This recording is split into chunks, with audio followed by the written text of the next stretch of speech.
Oh, January 30th, 2019, 5:16 p.m. in the afternoon. Did I say p.m. in the afternoon? I know Ariel. This is episode 363, and this is about another spoiled, egotistical white billionaire wanting to run for president. And you know when these guys do it, they have no intention of winning. It's just a big ego trip. You know Donald Trump had no intention of winning when he did it. It was like, oops. A lot of people, dumb people, took him seriously. Those dumb people are still taking him seriously. Two tips in voting. Don't vote for the candidate who's voting for just for an ego trip. You know, who has no freaking government experience at all. Especially if he's an idiot and everything that comes out of his mouth is just, word salad. And also, don't vote for the candidate that Putin supports. It just seems to be very simple and a lot logical, you know? This one took a while to draw, but not as long as I thought it would. And, you know, my counter said it only took 16 minutes to color, but I think that's lying. I think I mustn't have recorded some of it. I had to make some of these people look like they were actually in a coffee shop, you know. Had to make sure there was a bearded guy with a beanie. And I'm surprised I only put in one. I should put in more. And I only got one person in with a computer because I didn't want computers blocking out all the people and stuff.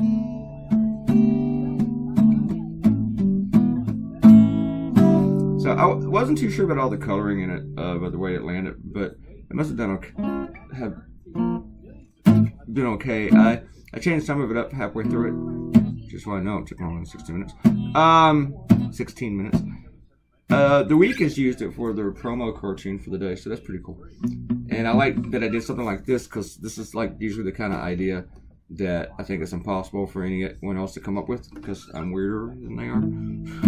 So there has been a lot of Howard Schultz cartoons, and most people have already done one. A lot of other people published theirs today too, at the same time I did. I don't really worry about being the first to do a subject. Because if you rush to be first, you may not be very good at it. But I just do what I think I need to do. But it was the most important subject. I didn't know if the Howard Schultz thing would be something to really worry about because I haven't really done anything in any of the candidates announcing. But with Schultz, you know, that seems to be a bigger deal for a lot of people than even Kamala Harris or Elizabeth Warren because he could really disrupt the election. The only people really excited about Howard Schultz running are Republicans because Donald Trump can't win the election in a head-to-head contest. He cannot. He couldn't do it last time. He won the election by fewer than 80,000 votes in 3 states. If those votes had shifted to Hillary Clinton, he would have lost. And Jill Stein had a greater total than that in Wisconsin, Michigan, and Pennsylvania than Donald Trump's victory over Clinton. And the thing is that Donald Trump has lost 2 of those states. He might have lost all 3. He has lost Michigan and Wisconsin. They're not coming back in 2020. They're not. They're gone. He's probably lost Pennsylvania. And it's up to debate if he's going to lose Ohio or not. I don't think he's going to lose Iowa. And I don't think Florida looks a lot iffier too. I mean, I think that's still going to be probably there for Trump. Florida seems to be getting nuttier. I know, like not possible, is it? But the demographics in that state just might switch. You never know. It's Florida. I mean, Georgia might become a blue state or a purple state before Florida becomes a solid blue one. Before Florida, I said Florida. Yeah, getting confusing here. All right, let's go do some shout outs. But anyway, yeah, this guy, nobody's excited about this guy running, except for Republicans, and I don't think he should run. Stop playing with the presidency, people. Stop it. Look what happened. You know, we put an idiot in office. Okay. He did this book thingy in New York City. This guy yelled, "Don't help re-elect Trump, you egotistical billionaire asshole." And there's 2 versions of this cartoon. You're wondering, okay, I got asshole on this one. There's one with just curse word symbols, and that's the one the week used. And but I sent the one with asshole in it because a lot of my alt paper is going to be like, so what? Say asshole. And some of my websites will too, the news sites. So let's go do shout outs to Kenta. Liked the look on the gopher's face in the last cartoon. She checked the calendar and saw we were still in January. Forgot you have to get ahead on some of these cartoons. Not really that far ahead. I mean, I don't have to get this far ahead as I am. Just the news keeps hitting so much that I'm ahead. Usually, most cartoonists are just a day ahead. I'm ahead so far because this is just so many issues. But they're dated by file dates, and that's how Go Comics runs them. I upload them myself to Go Comics, so that's why they run them on the exact date. And sometimes if an issue is so hot, like the Roger Stone thing, I'll actually move it up with the file dates and move them around with the other cartoons already in the system. And then I have to re-upload those. You'd have to actually see me do it to probably understand it. So, because I wouldn't understand it, somebody explain it to me. Okay, Robert Coutinho, one of the more ironic things in Groundhog Day is that Phil supposedly sees a shadow when there are no shadows due to the weather being severely overcast and prelude to winter storm. That is true. That is true. And President also loves to go over and says, he says that I use Corel Painter. Never heard of it.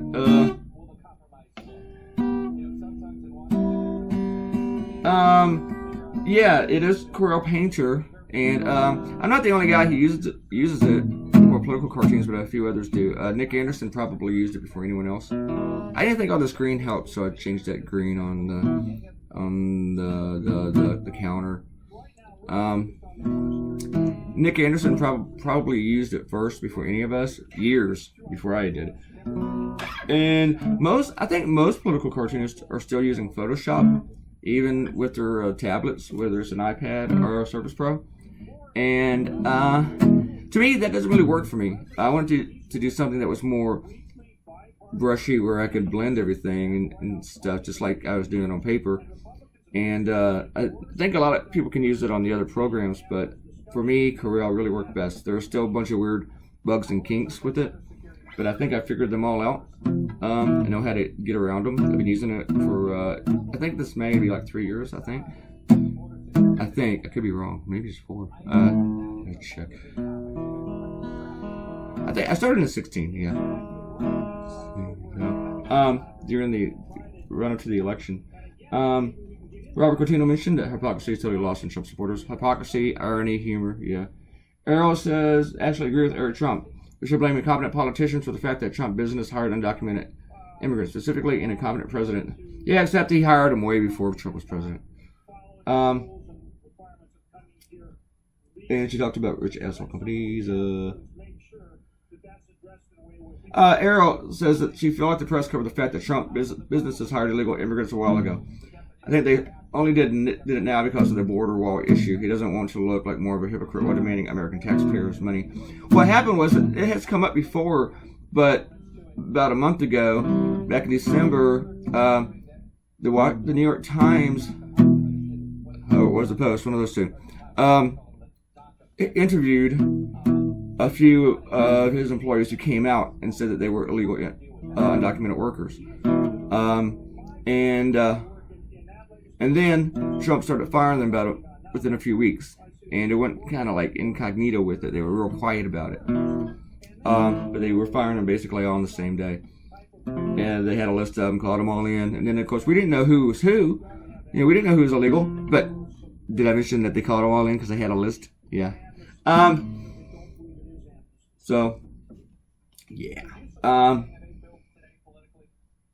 And Arrow predicts that with the Groundhog cartoons, we'll start seeing a lot of Trump seeing a shadow and someone announcing, well, that means 6 more weeks of government shutdown.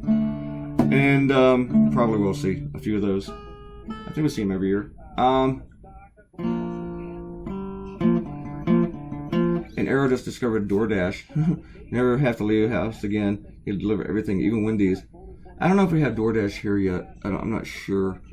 Let's check it out. But I already got this one thing going. Arrow didn't know pork chops were breakfast food. She's never eaten a pork chop. They're best when they're breaded and fried. But there's like they're like chicken. You can make so many different ways. Yes, you can do pork chop breakfast food. TJ says your gross state Your gross state government is trying to legalize infanticide, and this petty stuff is all you want to draw. No wonder you're yawning throughout this video. Your next idea is some hack, a day late, boring cliche, lemming take on the Starbucks dude. You gotta get the hot take from Clay. What did you give up like Hobart? No, saying I gave up like Hobart's just cruel. Because you're right, that guy totally gave up. Oh my God, Hobart. It's like, you wonder why he's still doing it. Doing a subject isn't a cliche. It's usually the analogy that you use as the cliche. And if I'm doing a cartoon like a day after other people have done it, it doesn't really make me a day late unless it's just not being discussed anymore or it's just not a news item. But as I pointed out, The Week ran it as their top cartoon today. And you know, sometimes I will be guilty of that. You can point it out, and I would agree with you. I don't agree with you this time though. It's not a day late. People are still talking about it. It's a hot news item. Donald Trump's tweeting about the guy, okay? Trying to goad him into running because he thinks reverse psychology will work on someone who's not dumber than he is. Let's say something else in there. And then he's talking about infanticide. Well, here's the thing, dude. You have a penis, so it's not really, I don't think you really have much say in, or should have much say in how abortion should go, or a woman's rights with their bodies. There seems to be a lot of guys all about that. You know, if a man could have babies, abortions would be in vending machines. It would just be so easily accessible. I mean, hell, insurance policies fund Viagra. Government insurance policies and stuff, or that subsidizes that kind of stuff. Covers Viagra, you know? So yeah. We are almost out of time, I think. And I got everybody too, I believe. Thanks everybody for the comments. Leave a comment and you will get a shout out. I promise. And, well, probably. I promise that you will probably get a shout out. Sometimes if the video is so short and I get rushed and then I read them all, and then that's a big mistake. I actually had to Google the drink because I was trying to make up one that just sounds ludicrous, but this chestnut praline crap, frappuccino, it actually exists. I used the wrong cartoon, people. I did. I used a backup image. I'm sorry about that. Yeah. Oh, I should have deleted that sucker. Which I normally do. Go to the website, Claytoonz.com, and check it out. And leave a comment, click the red button, and subscribe to the channel. You can leave angry comments like TJ does. And be totally ignorant about what you're talking about. We allow that here. And or you can be like everybody else and be informed. See you guys tomorrow.